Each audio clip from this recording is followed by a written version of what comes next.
దానియేలు రాజుకు చెప్తున్నటువంటి మాట ఏంటో తెలుసా? గృహ దగ్గరికి వచ్చినప్పుడు, నేను నా దేవుని దృష్టికి నిర్దోషిగా కనబడుతున్న గనుక ఆయన తన దూతను పంపించి సింహాలు నాకు ఏ హాని చేయకుండా నోళ్లము ఇచ్చిన.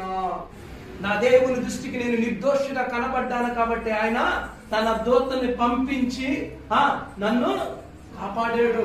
సింహం నన్ను ఏమి చేయలా, సింహం నా దరిలోకి రాలా, నన్ను వాసన చూడడానికి కూడా రాలా. సింహాల మధ్య నేను పడుకున్నాను, సింహాల మధ్య నేను ఉన్నాను, కానీ నాకు ఏ హాని కలగజేయాల. కారణం ఏంటో తెలుసా? నా దేవుని దృష్టికి నేను నిర్దోషిని.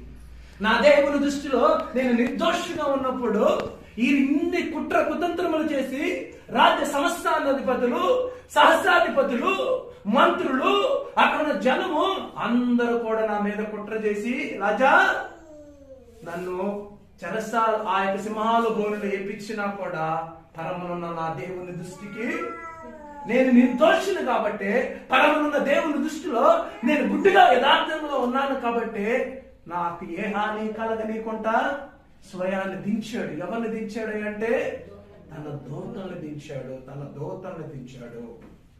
పిల్లల జ్ఞాపకం చేసుకోండి, ఇక్కడ దేవుని దృష్టిలో నీవు నేను కరెక్ట్ గా ఉన్నప్పుడు ఏ ఒక్కరికి భయపడాల్సిన ఆవశ్యకత లేదు.